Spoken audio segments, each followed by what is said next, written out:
Shalom. Nós estamos continuando a formação relativa ao credo. Hoje nós veremos creio no Espírito Santo e algumas observações bibliográficas sobre essa nossa palestra.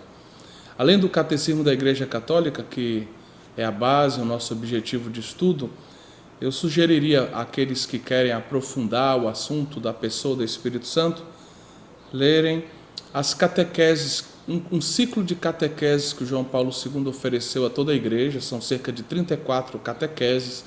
Existem algumas edições em língua portuguesa dessas catequeses reunidas. Há uma encíclica também que João Paulo II ofereceu em 1986 a toda a igreja, chamada Dominum et Vivificantem. E além desses documentos magisteriais de João Paulo II, eu sugeriria a obra de Santo Agostinho, o clássico A Trindade, a primeira parte da Suma Teológica, onde São Tomás de Aquino, da questão 36 a 38, trata da pessoa do Espírito Santo. O Tratado sobre o Espírito Santo de Basílio de Cesareia, importantíssimo dentro da história da teologia patrística, já que ele vai combater diretamente uma heresia, a heresia dos pneumatômacos ou macedonianos, que negavam durante o IV século a divindade do Espírito Santo, e algumas obras também de teólogos contemporâneos. Em língua francesa você encontra um clássico de Yves Congar, Creio no Espírito Santo, em 3 volumes. Existe também uma edição mais recente, em 1 volume só. E em língua italiana existem 2 obras, eu vou citar apenas uma, de um professor da Universidade Lateranense, chamada Renzo Lavatori. A obra que eu gostaria de citar é Lo Spirito Santo, Persona e Missione. O Espírito Santo, Pessoa e Missão. Bem, observações bibliográficas à parte, acho que vocês já devem ter sido introduzidos a essa dinâmica, digamos, sistemática da primeira parte do Catecismo da Igreja Católica.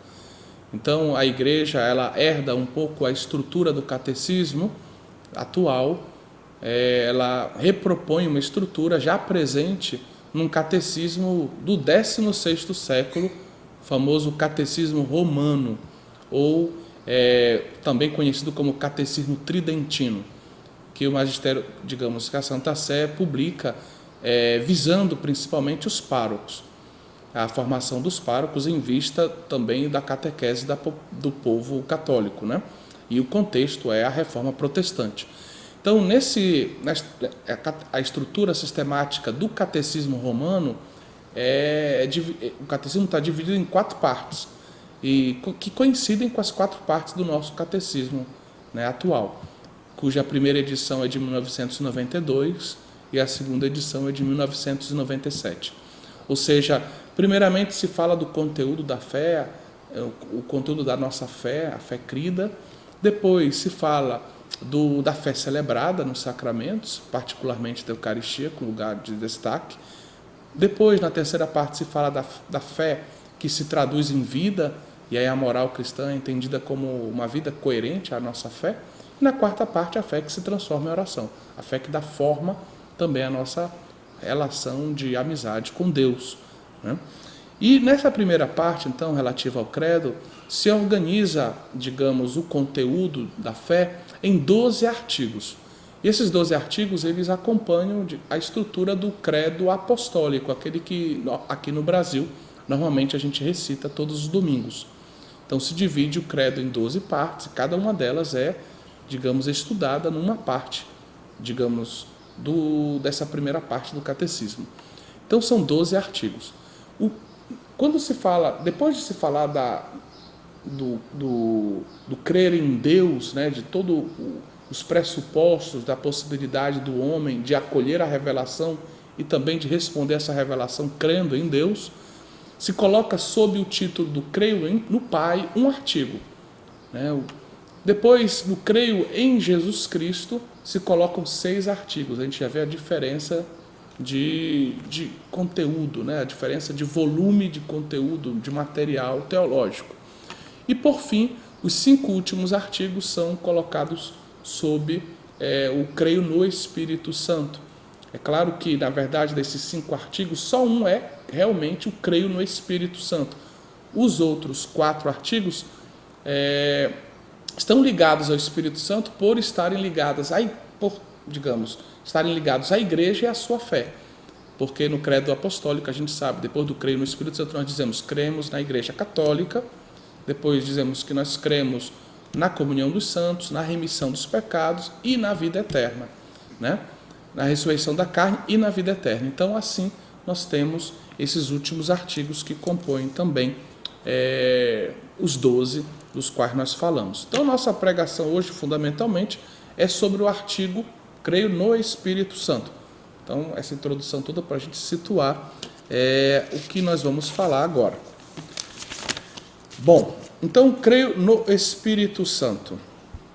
É interessante ainda uma observação relativa a essa ligação entre o Espírito Santo no próprio símbolo apostólico e na própria estrutura do catecismo e a igreja, é que nós reencontramos aqui algo que é trabalhado já do ponto de vista teológico na Lumen Gentium, que é a Constituição do Concílio Vaticano II, que trata do mistério da igreja, né? No seu primeiro capítulo, ela justamente parte, né, da vida trinitária para mostrar como a igreja no mundo deve ser um reflexo e uma experiência de vida fundamentada no mistério trinitário, né? Mas bem, outras observações. Quando a gente lê esse artigo dentro do catecismo, a gente percebe uma série de citações do Oriente cristão, seja de padres da igreja orientais, como São Basílio, Gregório de Nazianzo, Gregório de Nissa, mas também, ou seja, os padres capadócios, mas também da liturgia oriental, a liturgia bizantina. Porque, e isso é importante, recordemos-nos também as palavras de João Paulo II, né, que desejava que a igreja voltasse a respirar com os 2 pulmões, do Ocidente e do Oriente. Porque realmente a teologia oriental e a liturgia oriental são muito fortemente marcadas por essa dimensão pneumatológica, né, que no Ocidente a gente vem redescobrindo, né, mais fortemente nas últimas décadas.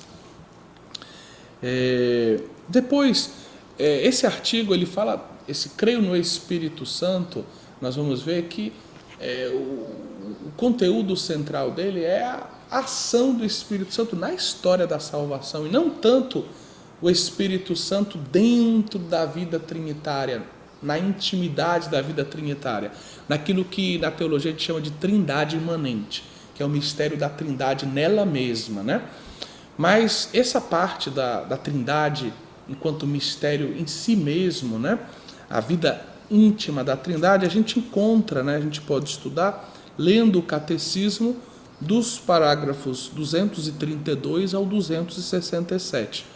Mas o objetivo dessa nossa formação, então, é essa ação do Espírito Santo na história, né? Na história da salvação, o que a gente chama da trindade econômica, a trindade que se que se revela, que se autocomunica, né? Através, né, da missão do Filho e da missão do Espírito Santo na história da salvação, em vista do pleno cumprimento do projeto do Pai e da salvação dos homens, né?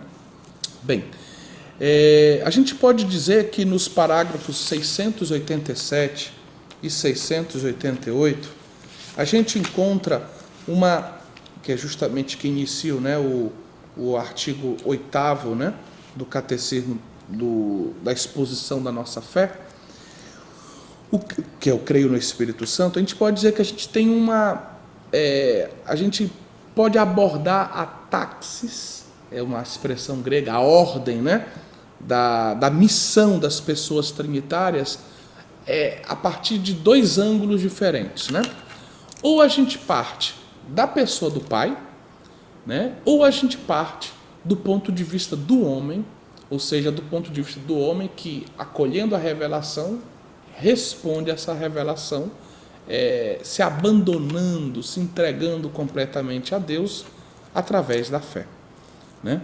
Então, essa taxis, essa ordem, né, na qual se manifesta a missão, digamos, do Filho e do Espírito Santo, ela pode ser abordada ou do ponto de vista do Pai ou do ponto de vista do homem que acolhe a revelação.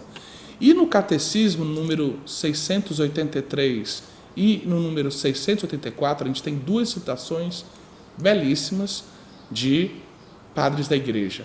A primeira, de Irineu, né? Final do século II, e Irineu, apesar de ter sido bispo de Lyon, ele tem raízes de vida cristã ali na Capadócia, né?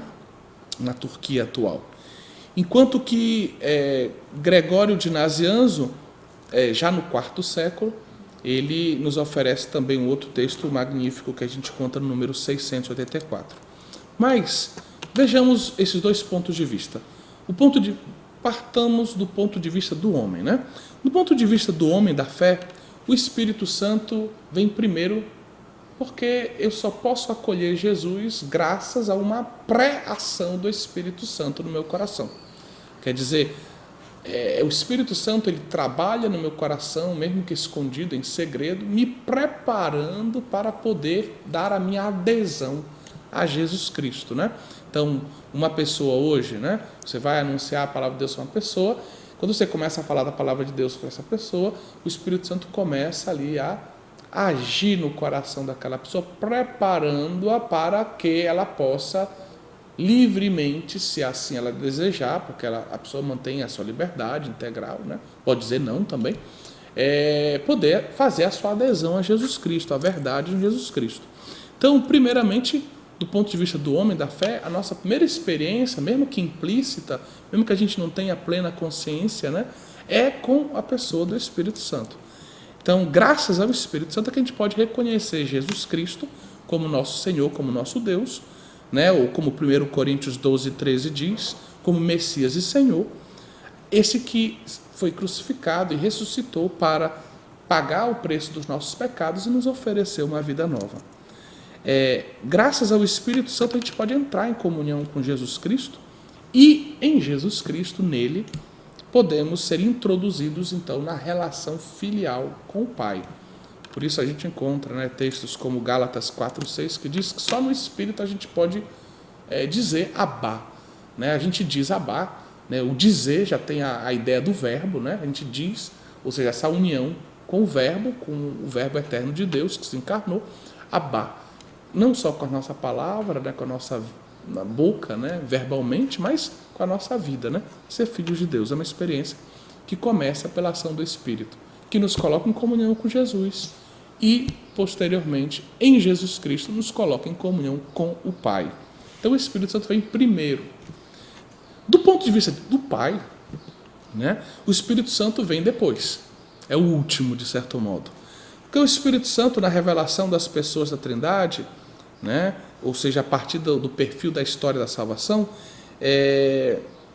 mesmo sabendo que, desde o início, quando o Pai cria todas as coisas, toda a ação adextra de Deus, ela é trinitária. Quando o Pai cria todas as coisas, ele cria por meio da palavra, e dizendo a palavra, tem um sopro que acompanha a palavra, né? Ou seja, o Pai cria todas as coisas por meio do verbo e do Espírito também.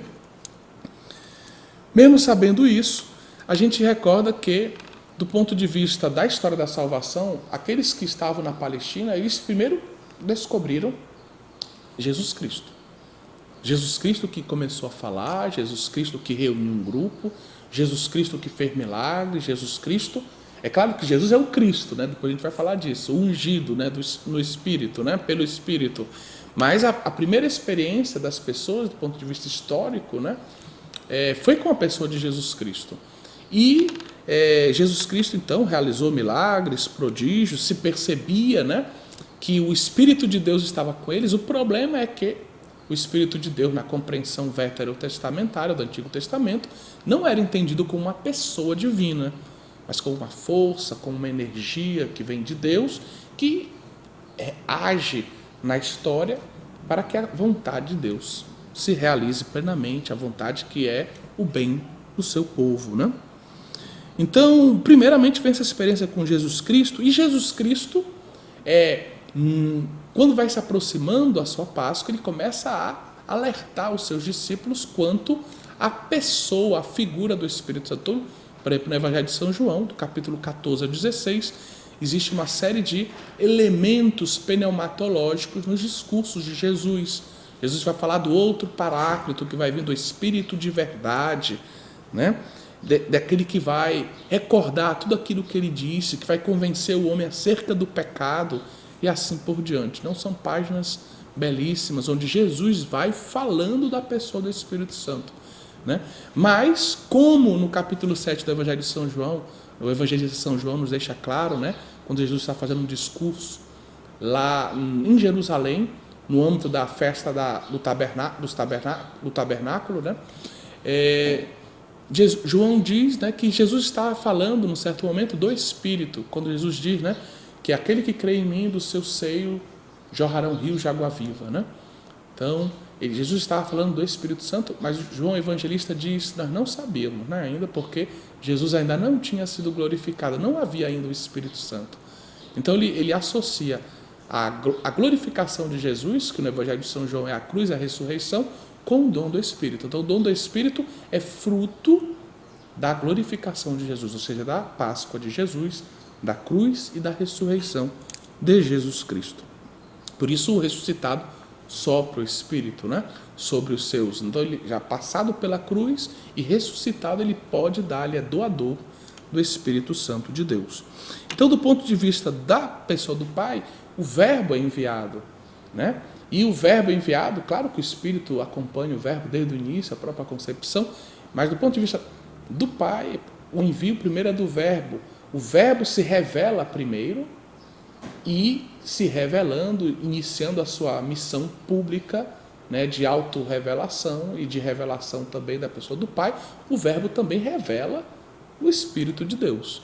E é no Pentecostes, como a gente vai ver no final da pregação, que o Espírito Santo de Deus vai ser derramado, vai ser dado, se comunicar como pessoa, e aí se conclui, digamos assim, e aí o Pentecostes extremamente associado à Páscoa de Cristo, como a gente vai ver finalmente, se conclui o quê? Se conclui a dinâmica da revelação da Trindade, né? Bom, então, resumindo, do ponto de vista do homem, a primeira experiência que ele faz é com o Espírito, mesmo que implícita. Ele nos leva a Jesus, Jesus nos leva ao Pai. Do ponto de vista do Pai, Jesus primeiramente se revela, e se revelando, revela o Pai, revela o Espírito, né? E, posteriormente, a sua glorificação, ele, juntamente com o Pai, envia o Espírito Santo de Deus sobre os homens, sobre a igreja. Tá bom? Então, Cristo, por exemplo, no João 14, 10 ou João 17, 8, Cristo vai dizer, Cristo diz que ele diz as palavras que ele recebeu do Pai, ou seja, que ele veio revelar o Pai.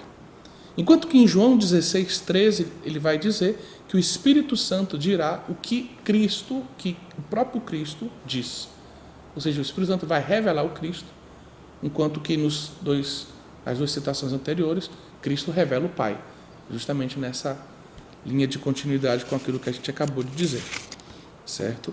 Não se entende o Espírito Santo, então, sem essa relação com o Pai e o Filho. É normal, porque na própria Trindade imanente, o Espírito Santo procede do Pai e do Filho, ou, como se diz no Oriente, do Pai através do Filho. Ou seja, o entendimento do Espírito Santo é a luz do Pai e do Filho, ele é o amor entre o Pai e o Filho. Da mesma forma, na sua missão, dentro da história da salvação, também não pode ser compreendido sem essas referências essenciais ao Pai e ao Filho. O Catecismo, ainda no número 687, fala de um certo esvaziamento propriamente divino. Piero Coda, que comenta, né, essa parte do Catecismo, numa edição em italiano do Catecismo da Igreja Católica, onde se oferece, além do Catecismo, um comentário teológico da editora Pieme. Bom, Piero Coda vai dizer que esse esvaziamento ele é propriamente divino. Esse esvaziamento se vê na kenosis de Jesus, na encarnação, mas esse esvaziamento também acontece na ação do Espírito Santo no cumprimento da sua missão na história da salvação. O Catecismo apresenta a ideia desse esvaziamento, mostrando o Espírito Santo como essa atmosfera transparente, que sem falar de si mesmo, diretamente de si mesmo, cria o ambiente necessário para que nós acolhamos a revelação de Jesus Cristo e, através de Jesus Cristo, do Pai. Ou seja, essa atmosfera transparente, onde sem resíduos de um auto-apresentar-se,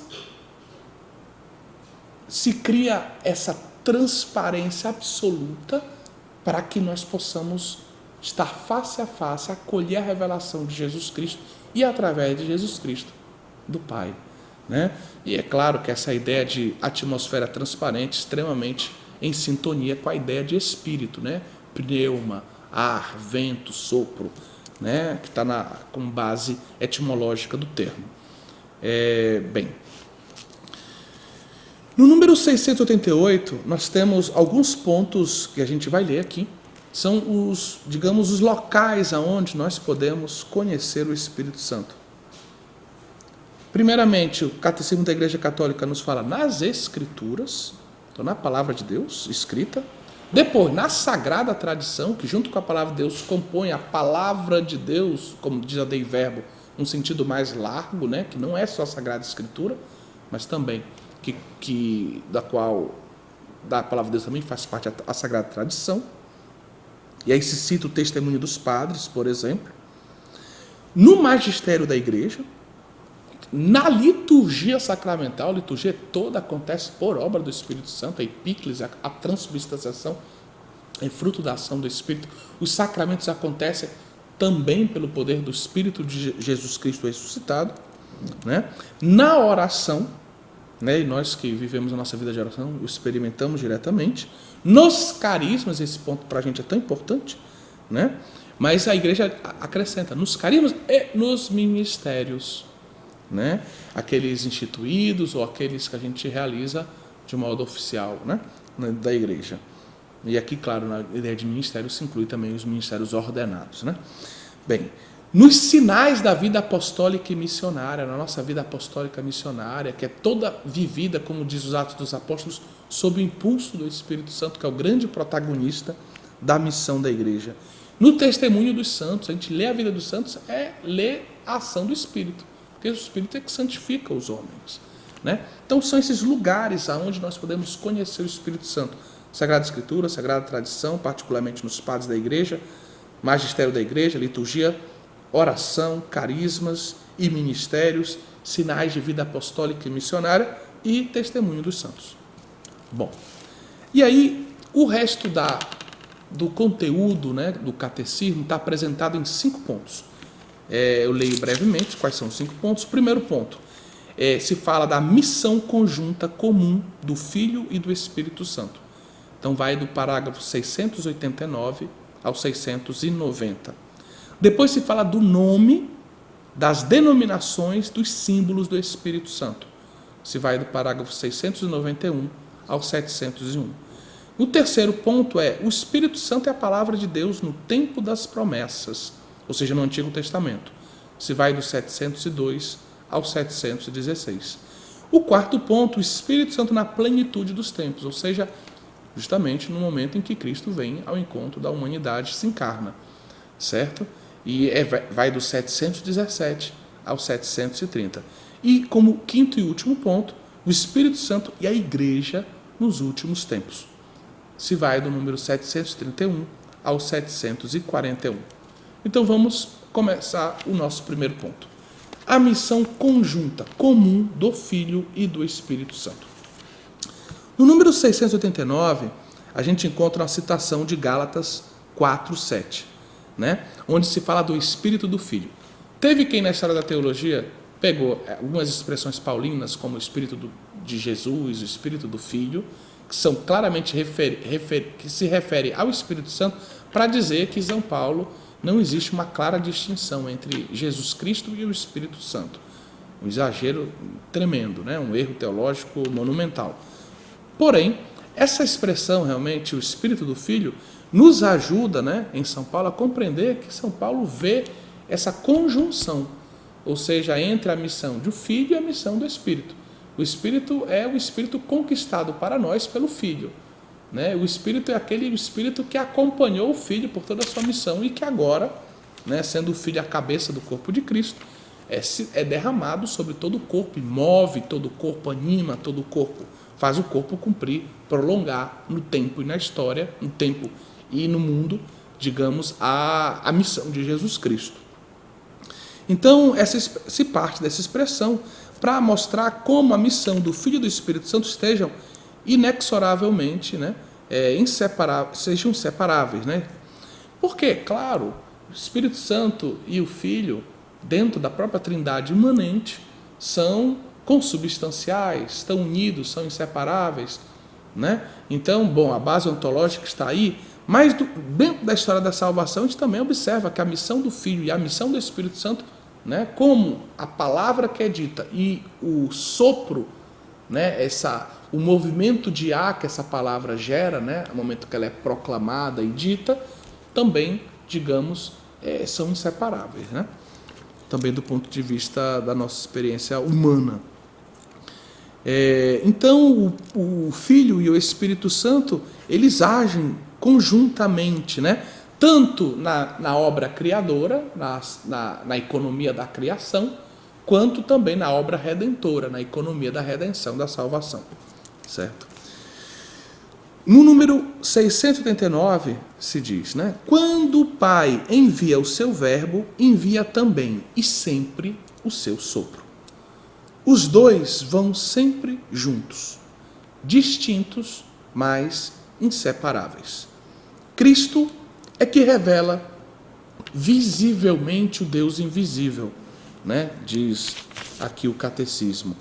Mas é o Espírito Santo que revela Jesus Cristo, como nós já tivemos a oportunidade de dizer. Então, Jesus Cristo, termo grego que quer dizer em português ungido, Messias é o termo em hebraico correspondente. Então, Jesus Cristo, ele é ungido pelo Pai, ungido com o Espírito, né? Ungido pelo Espírito, né? A unção é o próprio Espírito Santo. Então, o Pai o ungiu com o Espírito Santo. O Espírito Santo é essa unção de amor que unge a humanidade de Jesus Cristo. Não tem sentido de falar de o verbo ungido, porque o verbo é o próprio Deus, né? O verbo, na medida que ele assume a nossa humanidade, a humanidade que foi assumida pela união hipostática, que está unida ao verbo pela união hipostática, que se dá misteriosamente no seio da Virgem Maria por obra e graça do Espírito Santo, essa humanidade ela é toda ungida pelo Espírito Santo, né? Então, quando Cristo, segundo o Evangelho de São João, for glorificado, né, ele comunicará àqueles que nele crerem, e aqui já a ideia, aqueles que nele crerem já vão crer pelo poder do Espírito, por uma ação, digamos, silenciosa e preparatória do Espírito nos corações dos homens. Ele concederá, ele comunicará àqueles que nele crerem a sua própria glória, né? E o fará, comunicará essa glória também pelo Espírito, ou seja, o Espírito prepara o coração para acolher Jesus, depois esse Espírito comunica a glória de Jesus aos corações dos homens. Como entre a unção e a pele do ungido, diz Gregório de Nissa, como entre a unção e a pele do ungido não há intermediários, assim é imediato também o contato entre o Espírito Santo e a pessoa do Filho. Né? Então, essa é uma citação também que a gente encontra, né, de São Gregório de Nissa, no número 690, no final dessa primeira parte do Catecismo. Segunda parte. Então, agora o Catecismo da Igreja Católica nos apresenta a possibilidade de aprofundar, digamos, a pessoa do Espírito Santo através dos seus nomes, das suas denominações e dos seus símbolos. Se você pegar o seu Catecismo da Igreja, você vai ver que vai do número 691 ao número 701, essa parte. Bem, primeiramente, o nome oficial da terceira pessoa da Trindade, revelado por Jesus Cristo, é Espírito Santo. Esse termo já aparece uma vez ou outra no Antigo Testamento, né? O Ruá, digamos, santo, né? Entendamos que, porém, ainda não tinha, não havia ainda aquela compreensão de que se tratava de um ser pessoal, né? Bem, e Jesus Cristo revela esse nome de um modo solene, quando? No final do Evangelho de São Mateus. No capítulo 28, no versículo 19, quando Jesus Cristo ressuscitado, dá o mandato missionário aos seus apóstolos, e dentro desse mandato missionário, ele manda que os seus apóstolos, é o imperativo, que eles batizem, né, aqueles a quem eles vão anunciar a boa nova, em nome do Pai, e do Filho, e do Espírito Santo. É a fórmula batismal que até hoje nós utilizamos. Então, essa fórmula batismal trinitária traz a terceira pessoa da Trindade apresentada com o nome Espírito Santo, né? Apesar de que, né, como Santo Agostinho na sua obra Trindade e próprio Santo Tomás de Aquino nas questões relativas ao Espírito Santo, na Suma Teológica, refletem sobre o fato de que, tomados individualmente, esses termos Espírito e Santo poderiam ser aplicados tanto à pessoa do Pai quanto à pessoa do Filho. Né? O Pai é santo, é Espírito, o Filho é Espírito, o Filho é Santo, porém, como nome próprio, né, os dois termos unidos, Espírito Santo, esse termo cabe, por revelação, à terceira pessoa da Trindade. Bem, depois falemos um pouquinho das denominações. Entre elas, a principal nós encontramos no Evangelho de São João, naquele trecho do discurso pós-lava-pés que nós encontramos do capítulo 14 ao 16 no Evangelho de São João, quando Jesus Cristo chama aquele que virá, aquele que é a promessa do Pai, a sua própria promessa para os seus discípulos, de Paráclito, né? Ele é chamado de Paráclito. Paráclito, literalmente, poderia ser traduzido como aquele que é chamado para perto, né? Aquele que é chamado para estar perto, né? Que vai estar bem perto dos seus discípulos, vai participar da vida e vai fazer com que os discípulos participem também da vida de Deus. Uma outra possível tradução seria o advogado, aquele que intercede por nós, ou ainda aquele que é o nosso consolador, né? Lembremos-nos também que Jesus Cristo se apresenta, né, nos escritos joaninos como o primeiro Paráclito, né? O Espírito Santo seria o segundo Paráclito, no fundo. Bem, então essa é uma denominação importante, né? A denominação do Paráclito, né? Tem outras denominações no Novo Testamento, Padre João Paulo, claro, são muitas outras, você pode encontrar no número 693 do Catecismo, né? Aqui são dados uma série de exemplos, né, tirados dos escritos paulinos e também das cartas de São Pedro. Por exemplo, expressões como o Espírito da promessa, o Espírito de Deus, né, que a gente encontra em vários textos que você pode ler e ter as referências no parágrafo 693 do Catecismo. E passemos aos símbolos. Então, o Catecismo da Igreja Católica nos apresenta 8 símbolos, né, bíblicos que falam, né, que enunciam algo relativo à pessoa do Espírito Santo. O primeiro símbolo é a água, está no número 694. A ideia da água aponta para a ação do Espírito Santo no batismo. A água limpa o corpo do homem, da mesma forma, aproveitando esse simbolismo, a água, né, representa o Espírito Santo que comunica o perdão dos pecados e, ao mesmo tempo, como a água é necessária para a vida, é essencial para a vida, é fonte de vida, também o Espírito Santo, através do simbolismo da água, a gente compreende que o Espírito Santo é fonte de vida nova para os homens. A unção é a segunda imagem, o segundo símbolo que a gente encontra no Catecismo número 695. Recorda a iniciação cristã.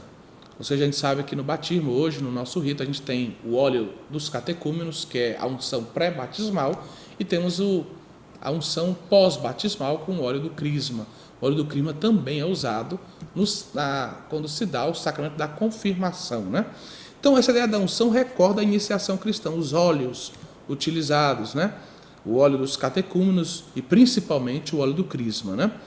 Como Jesus foi ungido pelo Espírito Santo, a cabeça do corpo, que é a igreja, né, partilha essa unção com o inteiro corpo, né?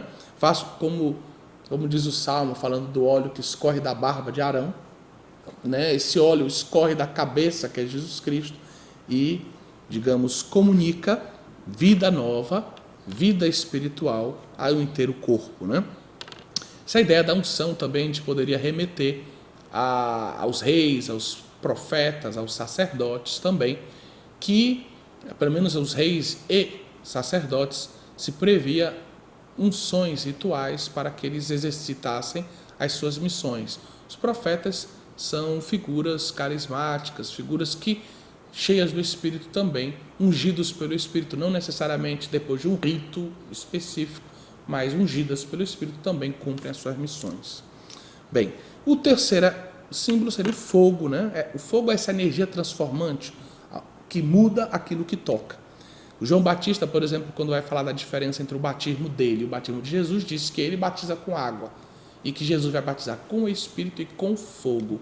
Ou seja, enquanto o batismo de João Batista é apenas um batismo digamos assim, de penitência, o de Jesus é um batismo transformante, comunica o perdão dos pecados, uma vida nova, sobrenatural, como Jesus descreve no discurso dele para Nicodemos, né? Com Nicodemos. Um quarto símbolo é o da nuvem e o da luz. São símbolos que o catecismo apresenta como inseparáveis, mas que manifestam também o Espírito Santo no Antigo Testamento. A nuvem, ora escura, ora luminosa, revela Deus vivo, esconde, né? Protege a transcendência da sua glória, né? Da glória de Deus. O Espírito, à luz disso, a gente compreende que o Espírito cobre, né, com a sua sombra a Virgem Maria, para que no seu seio aconteça o grande mistério da encarnação. Também uma nuvem está presente lá na Transfiguração, e os padres da Igreja, desde o início, não deixaram de sublinhar que essa nuvem fosse imagem do Espírito Santo. E assim a Transfiguração, bem como o batismo de Jesus no Jordão, se revelam como teofanias trinitárias. Bem, se fala ainda do símbolo do selo, né, que indica uma ação indelével do Espírito. O selo dado não pode ser tirado, digamos, já começa a se revelar na Sagrada Escritura essa ideia de que o batismo e a confirmação, bem como posteriormente, em um outro âmbito, o sacramento da ordem, também comunicam, além da graça sacramental, um selo indelével, uma marca espiritual indelével na nossa alma que não pode ser arrancada. São Tomás de Aquino vai descrever esse caráter como uma participação ao sacerdócio de Cristo, né, como um poder espiritual que nos é dado para participar de toda a vida cultual, né, em Jesus Cristo da Igreja.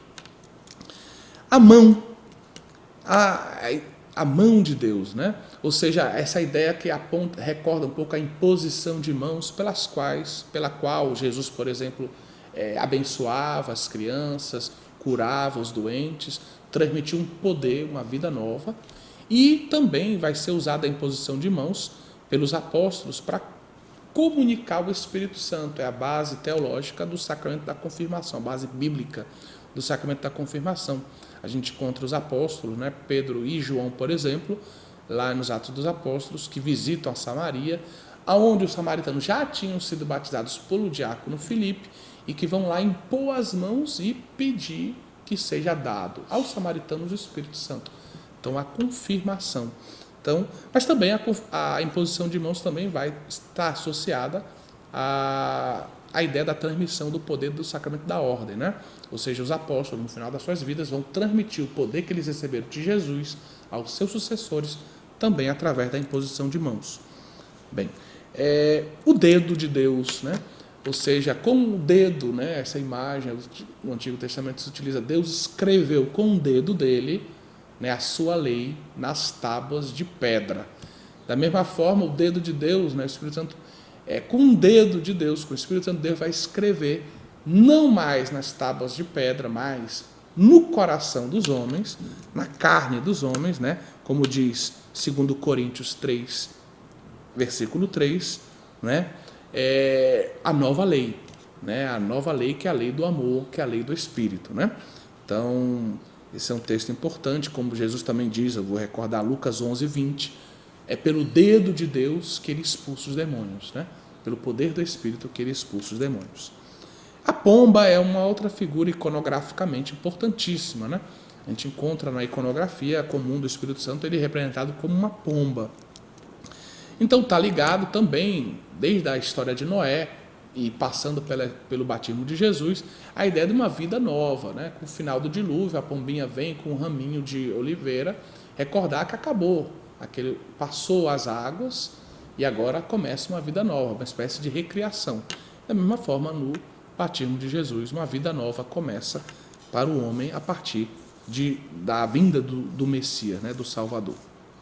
Terceira parte, o Espírito Santo e a palavra de Deus no tempo das promessas. Então o catecismo vai falar nesse ponto da ação do Espírito Santo na preparação para, digamos, a vinda de Jesus Cristo, do Salvador. E aí se parte da criação e posteriormente se tocam em outras 4 etapas até chegar, digamos, em Jesus Cristo, que vai ser a 4ª parte do desenvolvimento desse artigo 8º sobre o Espírito Santo, né? Então, essa terceira parte está dividida em 5 pontos. Primeiro, a criação. Depois da queda, existe o tempo da promessa, que começa com Abraão, né? E vai, digamos, até ali a figura de Moisés. Na terceira parte, ainda se fala das teofanias, né? E na quarta parte, se fala do reino e do exílio, e bem, na 5ª e última parte, se fala da espera do Messias e do seu Espírito. Bom, falemos então da criação, primeiramente. Palavra e Espírito estão na origem do ser de toda a criatura. Então, nos parágrafos 703 e 704, se fala da criação. E essa ideia, então, ela está na base desses parágrafos, que a palavra e o Espírito estão na origem do ser de toda a criação. Como eu disse, Deus cria todas as coisas pela sua palavra e, ao dizê-la, ele também comunica um sopro, né? Ou seja, pelo verbo e pelo Espírito, ele cria todas as coisas. E aí nós encontramos uma citação, né, de Santo Irineu, né, da sua obra Demonstratio Apostólica, aonde Santo Irineu justamente utiliza uma imagem para dizer isso que o catecismo deseja ensinar. Ele diz que o Pai cria o homem modelando-o com as suas 2 mãos. E as suas 2 mãos são o Verbo e o Espírito Santo. Você encontra isso no número 704. Bem, depois, a etapa seguinte, dentro desse ponto 3, o Espírito da promessa, né? Então, o homem criado à imagem e semelhança de Deus, pelo pecado, mantém-se como imagem de Deus. Ele não perde o ser imagem de Deus. Porém, à luz de Santo Irineu de Lyon, ele perde o aspecto da semelhança com Deus, que é um aspecto dinâmico muito ligado à ideia da graça e do progresso espiritual. Em Jesus Cristo, que assume a nossa imagem, aí teria todo um discurso interessante. Jesus é a imagem do Pai, mas ele também assume a nossa imagem, ou seja, para nós, ele é a imagem do Pai. Para o Pai, na sua humanidade, ele é a nossa imagem, né? Mas ele também é a nossa autoimagem, né? A imagem, ele revela o homem a ele mesmo também, diz Gaudium et Spes, número 22. Então, Jesus, que assume o nosso ser imagem de Deus, a nossa imagem, ele vem nos devolver, vem restaurar a nossa semelhança com Deus, nos devolver a capacidade de vivermos também de um modo semelhante a Deus, sermos semelhantes a Deus. E ele o fará de um modo bem concreto quando ele nos dará o seu Espírito, o Espírito da vida nova, o Espírito dos filhos de Deus, o Espírito da sua Páscoa. Então, o seu Espírito nos dará essa capacidade de viver também essa semelhança com Deus. Então, o Espírito é dado ao homem para que percorra desde Abraão o caminho até Jesus, nessa grande expectativa pela salvação. Né? Bom, terceiro ponto. Nas teofanias e também na lei, na entrega da lei. Nas teofanias se revelam o verbo oculto na nuvem do Espírito Santo, né? Diz o catecismo. Então, nas teofanias se revela, né, o verbo oculto na nuvem do Espírito Santo. Você encontra isso no 707. A própria lei, né, pedagoga, digamos, que tinha um papel pedagógico, ou seja, de preparar o povo para Cristo, faz com que o homem, privado da semelhança com Deus, desenvolva um desejo pelo Espírito, porque a lei diz o que o homem deve fazer. O homem que tem essa lei fora de si não consegue vivê-la perfeitamente. Ele percebe que ele carece de algo dentro dele que o capacite, né, a viver. Ele sabe que só Deus pode lhe dar essa força. Ele pede, então, o Espírito de Deus. Mesmo não tendo a noção desse ser pessoal, mas o catecismo recorda que os gemidos dos salmos atestam, né, essa necessidade, né, atestam esse desejo, né, pelo Espírito, né, pelo Espírito de Deus, que pode capacitar o homem a viver realmente a palavra de Deus, a viver realmente, perfeitamente, a lei de Deus, né?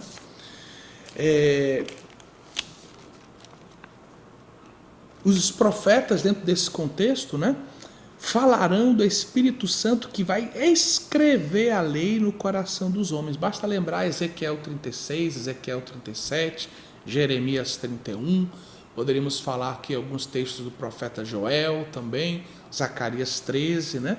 E textos onde se espera, né, associado já, e aí a gente já vai tocar o último ponto, né, a época do Messias, essa ação de Deus que pelo Espírito capacitará o homem a viver perfeitamente a sua lei, uma nova aliança, né?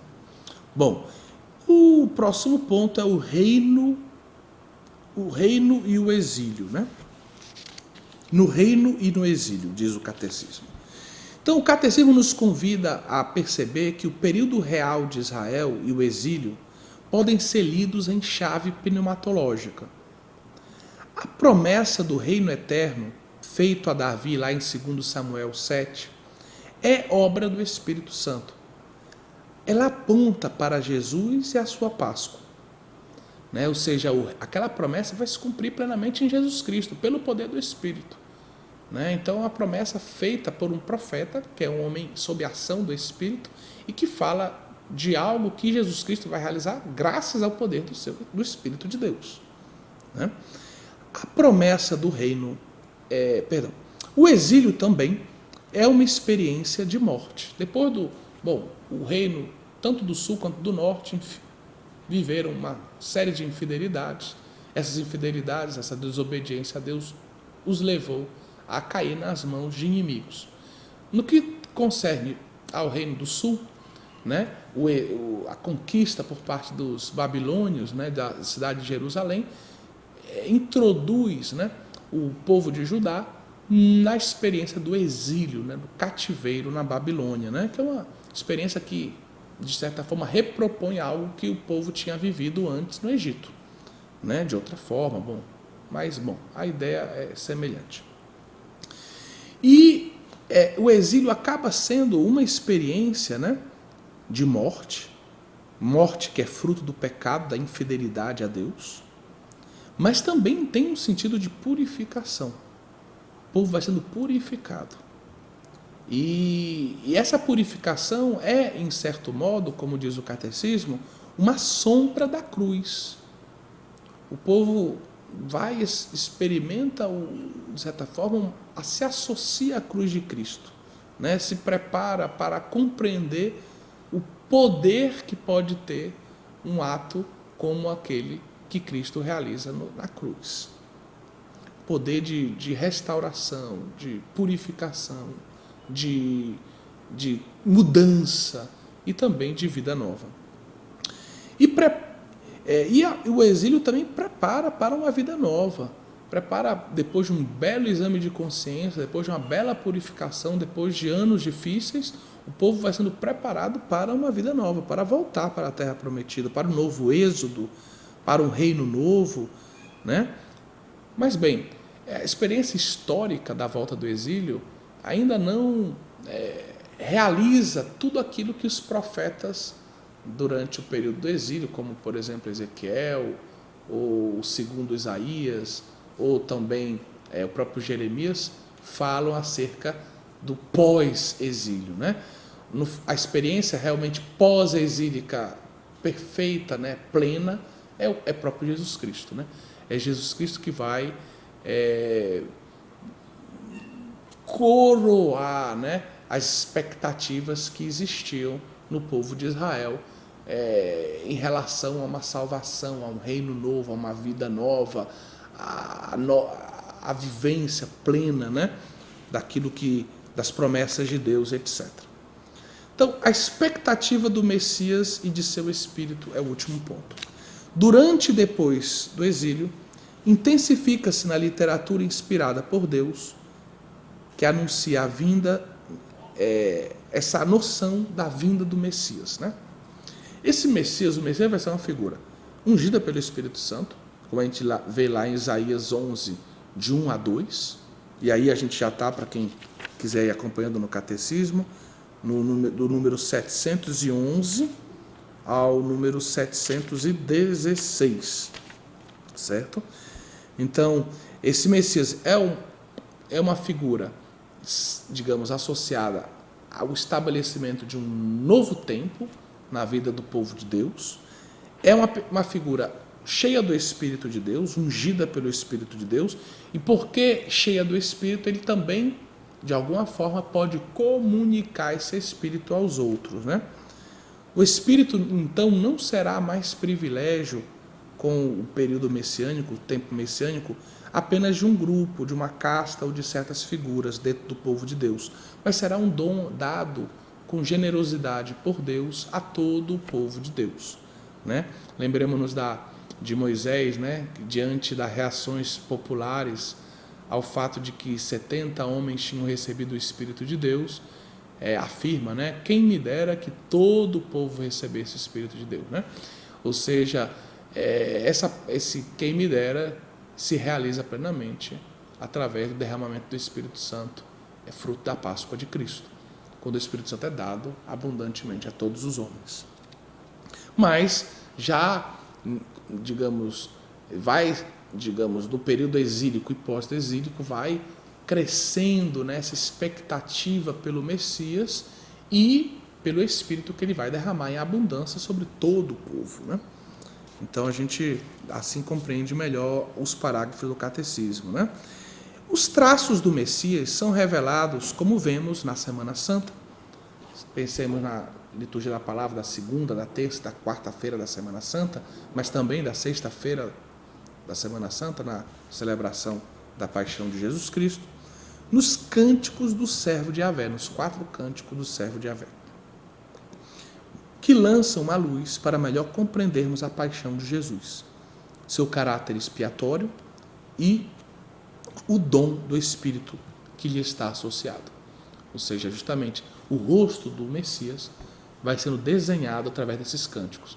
Não é um Messias político, não é um Messias que vai bater as hegemonias políticas da região, mas é o Messias que tem o rosto do servo de Yahvé, o rosto de um cordeiro que mansamente vai dar a sua vida, e, carregando o pecado do povo, vai expiar, vai realizar a obra de expiação, a obra de redenção, de salvação. Bom, no Catecismo 714 se recorda, né, que Jesus inicia a sua vida pública no Evangelho de Lucas citando alguns versículos de Isaías 61, os 2 primeiros versículos. E então Lucas 4, do versículo 18 a 19, a gente pode até ler, dirão: o Espírito do Senhor está sobre mim, porque Ele me ungiu para evangelizar os pobres, curar aos de coração ferido, enviou-me para proclamar a remissão aos presos e aos cegos a recuperação da vista, para restituir a liberdade aos oprimidos e para proclamar um ano da graça do Senhor. Né? Então, o próprio Jesus, né, como a gente já disse, já viu, né, em Isaías, no capítulo 11, né, versículo 1 e 2, se fala desse ramo de Jessé, esse ramo que vai sair do tronco de Jessé, um rebento brotará de suas raízes, sobre ele vai repousar o Espírito do Senhor. E aí, na versão hebraica do texto, a gente tem 6 dons, na versão grega do texto, na 70, nós temos 7 dons do Espírito, que é o Espírito de sabedoria, de inteligência, de conselho, de fortaleza, de conhecimento e de temor de Deus. O 7º dom, que na versão grega aparece também, é o dom da piedade, certo? Então, vai se desenhando o rosto do Messias, cheio do Espírito, Isaías 11, 1, 2, um Messias com o rosto de um cordeiro, que assume o pecado dos homens, mansamente morre uma morte violenta para salvar o povo de Deus, são os 4 cânticos do servo, e o Messias que vem realizar uma obra de anúncio, vem anunciar a boa nova de salvação para todos, né? Um ano de graça, um ano de jubileu especial, de salvação, de perdão dos pecados, de vida nova para todos os homens, certo? 4ª parte, o Espírito de Cristo na plenitude dos tempos. Então, depois de falarmos do Antigo Testamento, agora o Catecismo nos propõe refletirmos sobre a ação do Espírito na plenitude dos tempos, em torno ao mistério da encarnação e da redenção em Jesus Cristo. Bom, o Espírito de Cristo na plenitude dos tempos, a gente vai do número 717 ao 741. Essa parte está articulada em 3 subpartes. Primeiro se começa falando de João Batista, precursor, profeta e batista. Depois de Maria e do evento da encarnação. E por fim, do ministério de Jesus Cristo até a sua consumação pascal. João Batista, do 717 ao 720. João Batista, bom, nós sabemos pelo Evangelho de Lucas, o seu nascimento é milagroso. Era um casal já de idosos, já não esperava mais ter filhos, ela era estéril. E assim, a ação do Espírito Santo que favorece esse casal com a vida desse jovem, desse menino, né, que vai ser o precursor de Jesus Cristo. Então, João Batista já nasce graças a uma ação do Espírito Santo, que realiza um milagre. E desde o seio da sua mãe, ele é cheio do Espírito Santo. Basta ler Lucas 1, versículo 15, onde o anjo anuncia isso ao seu pai, que ele vai ser, desde o seio da mãe, cheio do Espírito. Ele é, na linguagem profética e naquela expectativa que existia do Messias, ele é o novo Elias, que precede o Messias. Como profeta, sua vida e missão são marcados pelo Espírito Santo e pela palavra. Pelo Espírito Santo e pela palavra. Ele anuncia uma palavra que vem de Deus, né, que é o próprio Jesus Cristo, mas anuncia isso graças à ação do Espírito Santo. Ele é precursor. Bom, precursor em diversos sentidos, né? O Catecismo não vai explorar todos aqui. Ele prepara os caminhos do Senhor, é o fundamental. Ele é precursor do nascimento milagroso de Jesus. Claro, é diferente, a concepção é diferente também, a modalidade de nascimento, mas ele é precursor também nesse aspecto. É precursor da missão pública de Jesus. é precursor também até do martírio de Jesus, da morte de Jesus, né? Ele é precursor de Jesus Cristo, né? Ele prepara os caminhos do Senhor, e ele prepara esses caminhos pelo poder do Espírito. Ou seja, o Espírito, como nós dizemos no credo niceno-constantinopolitano, que falou pelos profetas, testemunha a chegada daquele que tinha sido prometido. Aquele que fora prometido pelos profetas, que falaram em nome do Espírito, sob a ação do Espírito, chegou finalmente. E João Batista, como profeta, ele aponta para aquele, ele testemunha diretamente aquele que fora prometido pelos demais profetas. Então, assim a gente compreende melhor a missão de João Batista e como ele também, na missão dele, a gente escute, né, a ação do Espírito. No seu batismo, no batismo de João, temos a prefiguração também do batismo de Cristo, do batismo sacramental que Cristo institui. Enquanto o seu batismo é um batismo de arrependimento, feito na água, o de Cristo será um batismo feito pelo Espírito Santo, pelo fogo. Será um batismo que vai comunicar eficazmente o perdão dos pecados e comunicar uma vida sobrenatural, a vida de filhos de Deus. Depois se fala de Maria, 721 ao 726. Né? Maria, então, é uma obra-prima da ação do Espírito Santo. Assim o Catecismo a apresenta. Foi preparada pelo Espírito Santo para ser morada do Verbo. Então, a gente entende a concepção imaculada de Maria à luz dessa missão. Para ser morada do Verbo, o Verbo que vai assumir a nossa humanidade, o faz dentro da esfera de santidade da Virgem Maria. Santa desde do momento da sua concepção. Nenhuma mácula, em nenhum momento esteve presente nessa santidade que envolve a Virgem Maria, que reveste a Virgem Maria.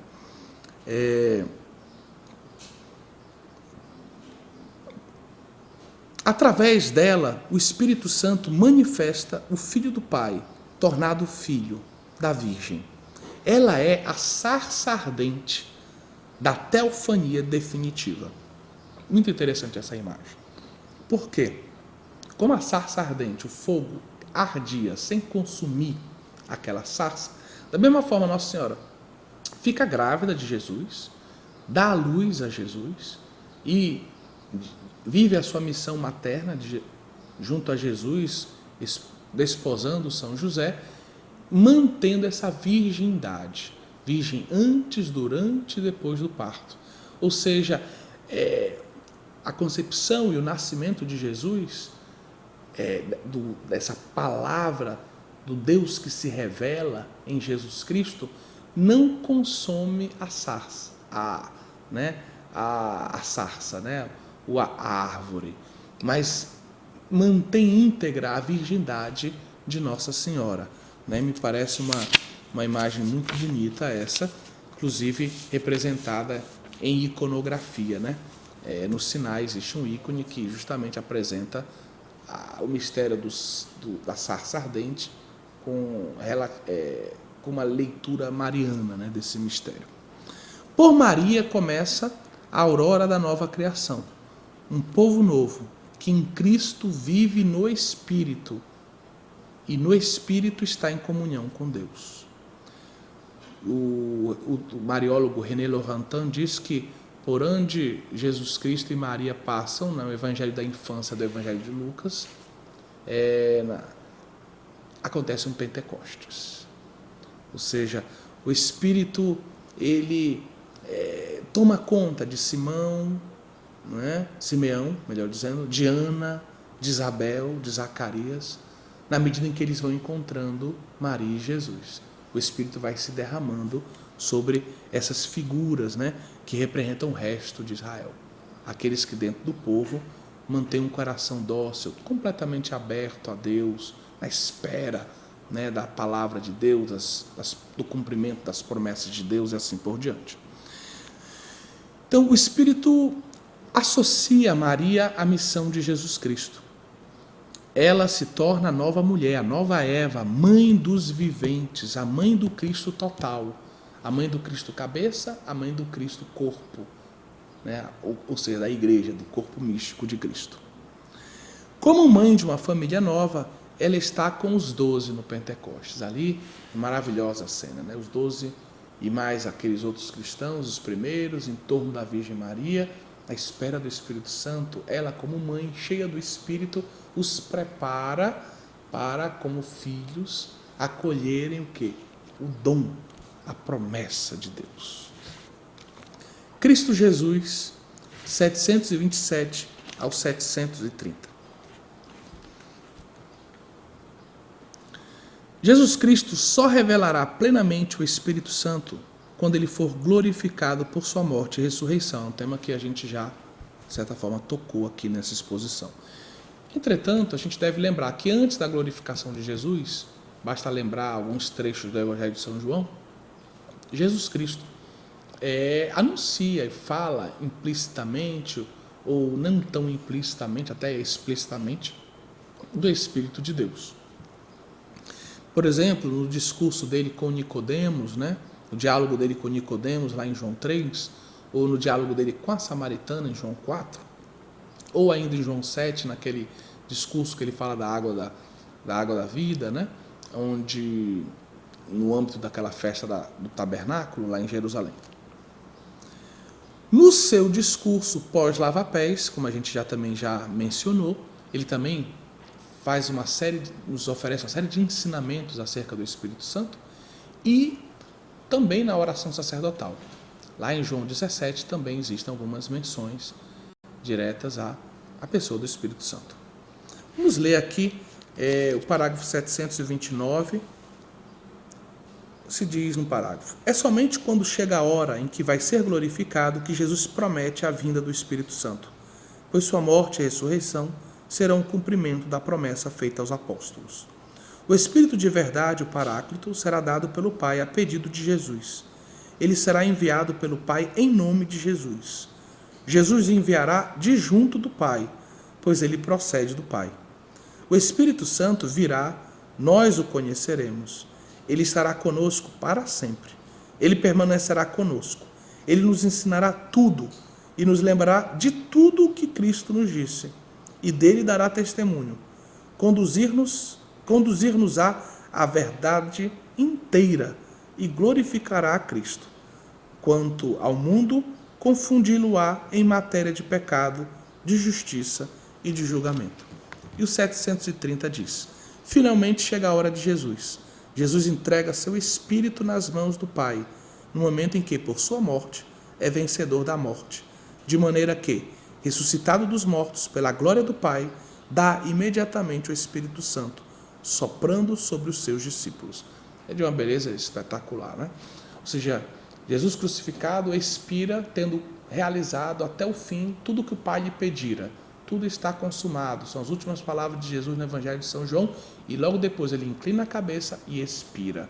Devolve o Espírito ao Pai, né? E assim, ressuscitado, ele sopra esse Espírito Santo, né, que ele conquistou para a humanidade. Ele sopra esse Espírito Santo sobre os apóstolos, sobre a igreja, para realizar, né, a nova, de certa forma, a nova criação. Bem, a partir dessa hora, a missão de Cristo do Espírito Santo passa a ser a missão da igreja. Como o Pai me enviou, também eu vos envio. Ou seja, e aí é a preparação para o próximo ponto, né? A igreja tem como missão prolongar a missão de Jesus Cristo. Jesus Cristo diz: como o Pai me enviou, como eu fui enviado do Pai, eu sou apóstolo do Pai, a palavra enviado, apóstolo, a mesma coisa. Da mesma forma, vocês são meus enviados, eu vos envio. Vocês são meus apóstolos. Certo? Então a igreja, ela continua a missão de Jesus e o faz pelo poder do Espírito Santo. Quinta parte: o Espírito e a igreja nos últimos tempos. Então, estamos concluindo o nosso estudo. Vai do número 731 ao número 741 do Catecismo. No dia de Pentecostes, 49 dias, 7 semanas depois da Páscoa de Jesus, da ressurreição de Jesus, Naquele tempo se comemorava, se festejava, né? Por isso é uma presença forte de judeus de todos os lugares ali em Jerusalém, o dom da lei, né? A entrega da lei, do decálogo a Moisés, e através de Moisés ao inteiro povo de Deus. Né? E é justamente essa coincidência faz com que a gente compreenda que o Espírito Santo, uma coincidência não é coincidência na verdade, né? Mas é a providência de Deus que escolhe essa data para fazer compreender que o Espírito Santo de Deus vem comunicar, vem dar a nova lei, que é o amor, e vai escrevê-la não mais na tábua de pedra, mas vai escrevê-la nos nossos corações.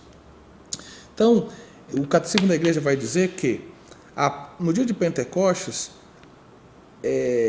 a Páscoa de Cristo se realiza na efusão do Espírito Santo. E que o Espírito Santo, então, nessa ocasião, é manifestado, dado e comunicado como pessoa divina. E se acrescenta, né, que nesse dia é revelada plenamente a Santíssima Trindade. Essa experiência faz com que os apóstolos, os primeiros cristãos, descubram, dado pelo Pai e pelo Filho, o Espírito Santo como pessoa divina. Não é mais uma energia, uma força, é a terceira pessoa da Trindade. Se conclui, por assim dizer, né? Se revela plenamente a Santíssima Trindade, diz o Catecismo, no número 732. A Igreja, com Pentecostes, inicia a sua vida, a sua missão pública, prolongando no tempo, né, e no espaço, pelo poder do Espírito Santo, a missão de Jesus Cristo. Como a gente recordou anteriormente, João 20, como o Pai me enviou, assim também eu vos envio. É o tempo da igreja, inaugura-se o tempo da igreja. O tempo da igreja que é marcado, né, pela presença do reino, já está presente, pelo já, mas pelo não ainda, né? Ainda não está consumado o reino, né? Então, o tempo da igreja, né, que peregrina em vista daquilo que será a consumação do seu caminho, né, da redenção. Então, se diz que Deus é amor, no parágrafo seguinte, 733, o Espírito Santo, dom de Deus. Deus é amor, é o versículo 8º, versículo 16 da primeira carta de João, capítulo 4. Ele é o primeiro dom, o amor é o primeiro dom. Este amor Deus derramou em nossos corações pelo Espírito que nos foi dado, nos recorda Romanos 5,5. Santo Agostinho e São Tomás de Aquino, posteriormente, chamam o Espírito Santo do dom por excelência e do amor, e de amor. Né? Dizem que o nome amor cabe, claro que o Pai amou, claro que o Filho amou, mas cabe em primeiro lugar o Espírito, porque o Espírito justamente, procedendo do Pai e do Filho, é como a personificação, né, de certa forma, assim, entre aspas, do amor entre o Pai e o Filho. Né? Nasce desse amor entre o Pai e o Filho. Os dois sopram o Espírito Santo. Certo? Então, o Espírito Santo é, digamos assim, para nós, aquele que nos comunica diretamente o amor que Jesus conquistou para nós e que nos leva ao Pai. Certo? Então, esse dom do amor. O amor, como agindo em nossas vidas, o amor de Deus, ele perdoa os nossos pecados, é o que nós encontramos nos números 734 e 735 do Catecismo, remete os nossos pecados e nos restitui aquela semelhança perdida com Deus pelo pecado. Este amor divino também nos introduz na vida divina. Como o Espírito Santo procede do Pai e do Filho, o Espírito Santo nos introduz nessa relação com o Filho e com o Pai e nos faz participar da vida divina, da vida trinitária. E nessa vida a gente pode cumprir plenamente o preceito que Jesus nos deu. Né? Amai-vos uns aos outros como eu vos amei. A gente pode viver esse amor com Deus e entre nós, pelo poder do Espírito Santo de Deus. Também pelo poder do Espírito, nos é dado viver uma vida frutuosa. Vivendo no Espírito, nós unidos, né, a Jesus Cristo, nós que somos os ramos, vamos dar muitos frutos. E a gente pode ler os frutos, por exemplo, em Gálatas 5, 22 a 33, né, que a gente encontra também no Catecismo da Igreja Católica, no parágrafo 736, quando se fala dos dons do Espírito: o amor, alegria, paz, longanimidade, benignidade, bondade, fidelidade, mansidão, autodomínio, né? Gálatas 5, 22 a 23, né? Por fim, essa última parte, né, desse ensinamento do catecismo sobre a pessoa do Espírito Santo tem como subtítulo: o Espírito e a Igreja. O Espírito, diz o catecismo, e aqui vai uma série de elementos importantes para a gente, prepara o homem para Cristo. Aquilo que nós dizíamos, misteriosamente, ele prepara o homem para Cristo, agindo, oferecendo ao homem uma graça atual, preparatória, preveniente, como vai dizer Santo Agostinho, que age no coração do homem, preparando o homem para aderir à palavra de Deus, aderir a Jesus Cristo, né? Ao mesmo tempo, o Espírito Santo manifesta aos homens o ressuscitado, abrindo o espírito dos homens à sua palavra e à compreensão do seu mistério. O Espírito ilumina a nossa inteligência, inclina a nossa vontade, para que a gente possa acolher, reconhecer a verdade da palavra de Deus e encontrar nela Jesus Cristo, o Verbo de Deus. Torna presente aos homens o mistério de Cristo nos sacramentos e particularmente pensemos aqui na Eucaristia. É pela epíclise, pelo poder do Espírito Santo e pela força das palavras ditas pelo ministro ordenado, que por sua vez é ministro ordenado graças a uma ação do Espírito Santo na sua vida também, que o marcou, que o separou e que lhe concedeu a graça sacramental para bem viver o seu ministério, é que o pão e o vinho se transformam em corpo e sangue de Cristo, né? Presença substancial de Jesus Cristo entre nós. O Espírito também, além de tornar presente o mistério de Cristo através dos sacramentos, nos coloca em comunhão com Deus, de modo que nós possamos, né, como uma árvore plantada em torno de um grande rio da vida, né, lá como no profeta Ezequiel e no Apocalipse, também no final do livro do Apocalipse, uma árvore plantada ao lado desse grande rio da vida divina, possamos também dar muitos frutos para a glória e a honra de Deus, né? A missão da igreja, graças ao Espírito Santo, então, ela consegue realizar o prolongamento daquela missão de Jesus. E aí a gente conclui o nosso estudo lendo, né, 2 números do Catecismo, número 739, primeiramente. Por ser o Espírito Santo a unção de Cristo, é Cristo a cabeça do corpo que o difunde em seus membros, para alimentá-los, curá-los, organizá-los em suas funções mútuas, vivificá-los, enviá-los a testemunhar, associá-los à sua oferta ao Pai e à sua intercessão pelo mundo inteiro. É pelos sacramentos da Igreja que Cristo comunica aos membros do seu corpo o seu Espírito Santo e santificador. Ou seja, o Espírito Santo que realiza, né, com a mão de Jesus Cristo, toda a obra de Jesus na vida da Igreja. Cura, alimenta, organiza, vivifica, envia, associa a oferta de Jesus ao Pai, faz com que o povo interceda junto com Jesus pelo mundo inteiro, né? Ele santifica esse corpo de Cristo, né? E esse tema ele vai ser tratado na segunda parte do catecismo, justamente na parte relativa aos sacramentos.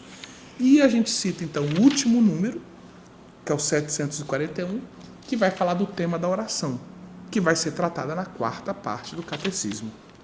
Ou seja, o Espírito socorre a nossa fraqueza, pois não sabemos o que seja conveniente pedir, mas o próprio Espírito intercede por nós com gemidos inefáveis. Cita-se Romanos 8, 26. O Espírito Santo, artífice das obras de Deus, é o mestre da oração. Então, concluímos aqui o nosso ensino. Acreditamos que a gente possa ter feito, né, um bom resumo daquilo que o catecismo oferece, mas nada melhor do que lermos o catecismo e rezarmos com ele e buscarmos na nossa vida, né, sacramental, na nossa vida de oração, na nossa vida espiritual, aprofundar essa experiência com a pessoa do Espírito Santo de Deus. Louvado seja o nosso Senhor Jesus Cristo.